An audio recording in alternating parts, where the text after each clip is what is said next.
Good morning students. Class 7 हम lesson पढ़ रहे थे 10 मृदा।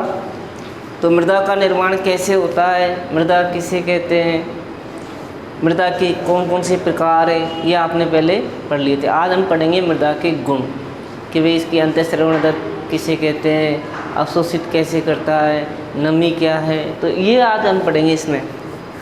तो मृदा किसे कहते हैं, ह्यूमस और चट्टानों के जो टुकड़े होते हैं उनके मिश्रण को क्या कहते हैं, मृदा कहते हैं। ठीक है। मृदा का निर्माण जल, वायु व जलवायु की क्रिया से चट्टानों के टूटने पर मृदा का निर्माण होता है। मृदा 3 प्रकार की, बलुई, डुमटी और मृण में। बलुई में क्या था, थोड़ा बड़े बड़े कण थे। डुमटी में छोटे बड़े कणों का अनुपात समान था। मृण में छोटे छोटे कणों का अनुपात अधिक था। आज हम पढ़ेंगे मृदा की जल अंतःस्रवण दर। ये क्या है, मृदा के गुण है। क्या है ये, मृदा के गुण। सबसे पहला गुण है मृदा की जल अंतःस्रवण दर। जल स्रवण दर।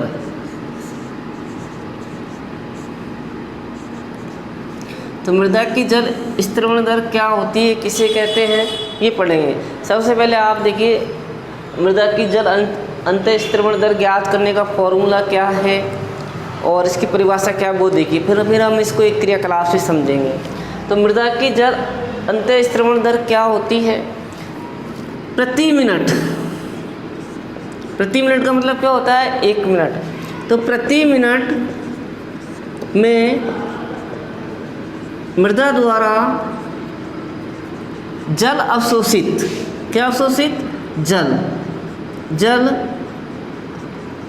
अवशोषित करने की दर को, जल अवशोषित करने की दर को, तो प्रति मिनट में मृदा द्वारा जल अवशोषित करने की दर को मृदा की जल अंतःस्रवण दर कहते हैं। क्या कहते हैं, जल स्रवण दर,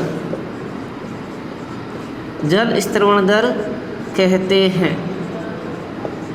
इसका मतलब ये है कि प्रति मिनट में मृदा कितना जल अवशोषित कर रही है, वो इसकी क्या कहलाएगी, अंतःस्रवण दर। क्या कहलाएगी, अंतःस्रवण दर। प्रति मिनट मतलब 1 मिनट में। तो सूत्र क्या बन गया, अंतःस्रवण दर बराबर क्या बनेगा, जल की मात्रा। कितना जल काम में लिया आपने, वो आता है ml में, मिलीलीटर में। किस में आता है, मिलीलीटर में, बटे अवशोषित करने की या अंतःस्रवण की अवधि, मतलब अंतःस्रवण करने में कितना समय लगा, अवशोषित करने में कितना समय लगा। तो अंतःस्रवण का समय, ये इसको कहते हैं अवधि। क्या कह सकते हैं इसको, अवधि।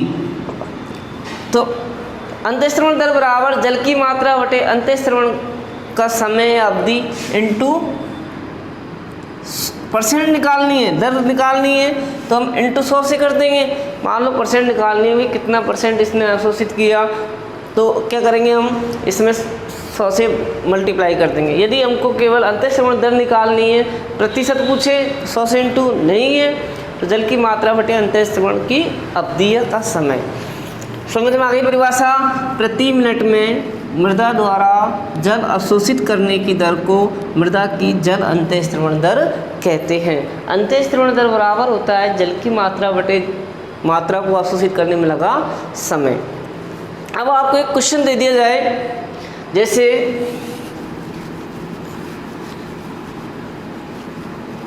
देने से पहले आप इसका एक क्रियाकलाप समझो।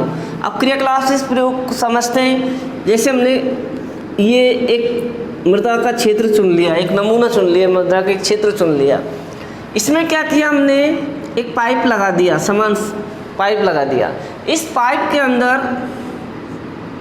एक बोतल ली, पेप्सी की बोतल वगैरह होती है, ये मान लो 200 ml की है, कितने ml है 200 ml। क्या भरा है इसमें पानी, क्या भरा हुआ है पानी। अब इसको हम इसमें डालते हैं, डालते समय ध्यान रखना चाहिए पानी बाहर नहीं निकलना चाहिए, फैलना नहीं चाहिए, पूरा 200 ml पानी इसमें जाना चाहिए। अब 200 ml पानी आपने इसमें डाल दिया, डालते समय का टाइम नोट किया, मान लो 8:20 है, कितने हुआ था 8:20 हो गया, और इसमें पूरा पानी डाल दिया 200 ml।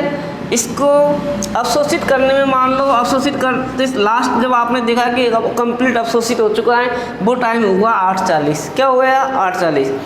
तो अवशोषित करने में कितना समय लगा 20 मिनट। कितना समय लगा 20 मिनट। मात्रा कितनी थी 200। तो अभी फॉर्मूला बताया था कि मृदा की जल अंतःस्त्रवण दर ज्ञात करने का, जल की मात्रा 200, समय 20 मिनट, ठीक है। तो 0 से 0 से कट जाएगी, कितना आ गया 10। तो 10 ml प्रति क्या आ जाएगा मिनट। तो इसके अंतःस्त्रवण की दर जो होगी वो क्या हो जाएगी 10 ml प्रति मिनट, 10 ml प्रति मिनट। आया समझ में। तो हम क्या करते हैं, एक मृदा का क्षेत्र चुनते हैं, उसमें 2-3 सेंटीमीटर गहराई में एक पाइप क्या करते हैं दबा के लगाते हैं। क्या करते हैं दबा के लगाते हैं 2-3 सेंटीमीटर की गहराई में। अब इसमें एक बोतल से 200 ml, 400 ml या 500 ml पानी नाप करके डालते हैं। डालते समय ध्यान रहे कि पानी बाहर न फैले। डाल दिया, डालते समय का टाइम हमने नोट किया 8:20।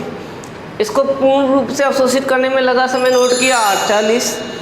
अब इस अवशोषित में लगा समय कितना हो गया 20 मिनट। भाई कितना हो गया 20 मिनट। मात्रा कितनी थी 200। मान लो इसकी जगह 400 होती, आपने मान लो 400 ml पानी डाला होता और मान लो इसको समय लगता 20 मिनट, तो कितनी दर आती इसकी 20 ml प्रति मिनट। 20 ml प्रति मिनट मतलब ये प्रति मिनट का मतलब क्या होता है 1 मिनट। क्या होता है 1 मिनट। तो 1 मिनट के अंदर ये कितना जल अवशोषित कर रही है 20 ml। कितना कर रही है 20 ml। कितना कर रही है 20 ml जल अवशोषित कर रही है। आगे समझ में ये। तो 20 ml जल अवशोषित कर रही है ये।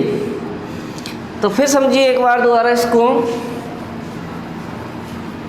सबसे पहले हमने इसकी परिभाषा देखी, प्रति मिनट में मृदा द्वारा जल अवशोषित करने की दर को मृदा की जल अंतःस्त्रवण दर कहते हैं। तो मृदा द्वारा प्रति मिनट में जल अवशोषित करने की दर को मृदा की जल अंतःस्त्रवण दर कहते हैं। अंतःस्त्रवण दर बराबर क्या होता है जल की मात्रा, किसकी मात्रा जल की मात्रा बटे अंतःस्त्रवण में लगा समय, बटे अंतः अवशोषित में लगा समय, अंतःस्त्रवण में लगा समय क्या बराबर मृदा की अंतःस्त्रवण दर बराबर। ठीक है। अब हम क्या करते हैं, एक मृदा का क्षेत्र चुनते हैं। ये इतना क्षेत्र चुन लिया, इसमें क्या कर दिया एक प्लास्टिक का पाइप 2-3 सेंटीमीटर की गहराई तक लगा दिया, नीचे 2-3 सेंटीमीटर की गहराई में दबा के लगा दिया। अब इसमें हम एक बोतल से, पेप्सी की बोतल आती है उसमें लिखा रहता है ना 500 ml, 200 ml, 250 ml, तो उससे नाप करके इसमें पानी डालते हैं। ठीक है। पानी डाला, मान लो 250 ml डाल दिया या 400 ml डाल दिया या 200 ml डाल दिया, कितना भी ml डालो, ml में डालना है मिलीलीटर में। ठीक है। अब डालते समय और लास्ट जो है अवशोषित करते समय, लास्ट जब अवशोषित कर लेती है पूर्ण रूप से पूरी तरह से, उसका टाइम नोट कर लेते हैं।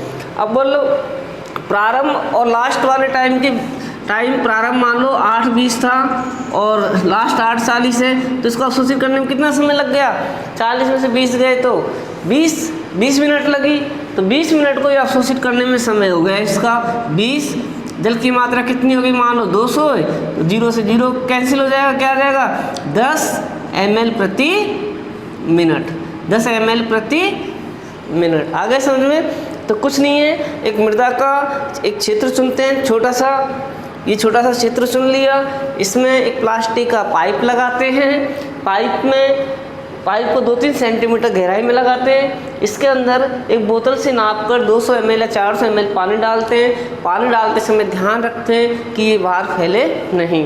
अब पानी डालते समय नोट कर लेते हैं टाइम को, और लास्ट मृदा द्वारा अवशोषित का लास्ट टाइम नोट कर लेते हैं। तो मृदा द्वारा अवशोषित करने में लगा समय निकल आता है। फिर जल की मात्रा लिख देते हैं और जो लगा समय उसका भाग दे देते हैं। मृदा की क्या जाती है, अंतःस्रवण दर आ जाती है। आगे समझ में ये, तो प्रति मिनट ml प्रति मिनट, मतलब प्रति मिनट का मतलब क्या होता है, एक मिनट में वो कितना ml पानी अवशोषित कर रही है, पी रही है 10 ml। कितना पी रही है, 10 ml। जैसे मान लो हमको किसी ने 500 ml पानी दे दिया। अब जैसे हम पीने लगे वो टाइम नोट कर लिया कि मान लो इसने 8:20 में पीना शुरू किया और पीता जा रहा है, बीच में रुकेगा नहीं, है ना। और लास्ट उसको खाली करने में समय लग गया उसका 8:30। तो उस पानी को पीने में उसने कितना समय लिया, 10 मिनट। पानी मान लीजिए कितना था, एक गिलास मतलब 50 ml हो गया, ठीक है। तो 50 में हमने 10 का भाग दिया, क्या आ गया, 5 ml प्रति मिनट। मतलब वो 1 मिनट में कितना ml पानी पिया उसने, 5 ml। कितना पिया है, 5 ml। तो इसी प्रकार ये मृदा द्वारा जो अवशोषित है 1 मिनट में कितना ml पानी किया गया, 10। तो ये आपके समझ में आ गया होगा। ये पहला गुण है मृदा का कि मृदा की जल अंतःस्रवण दर कैसे निकालते हैं, कि वो कितना जल अवशोषित कर रही है, दर को कैसे निकाला जाता है। वो दर को इस प्रकार निकाला जाता है। ये क्रियाकलाप है। मृदा का एक क्षेत्र चुनते हैं, उसमें एक प्लास्टिक का पाइप 2-3 सेंटीमीटर गहराई में लगा देते हैं। इसमें हम नाप कर किसी बोतल की सहायता से 200 ml या 400 ml पानी डालते हैं। पानी डालते समय ध्यान है पानी बाहर न फैले। इसके बाद डालते समय टाइम नोट कर लेते हैं और मृदा द्वारा अवशोषित, पूर्ण रूप से अवशोषित का लास्ट अंतिम समय नोट कर लेते हैं, जिससे हम मृदा का अवशोषित का समय निकाल लेते हैं। निकालने के बाद इसमें जल की मात्रा में इसका भाग दे देते हैं, अंतःस्रवण दर आ जाती है। तो इस प्रकार आपके समझ में आ गया होगा ये। तो 1-2 बार इस वीडियो को देखना, इसको बिना देखे लिखना। थैंक यू बच्चे।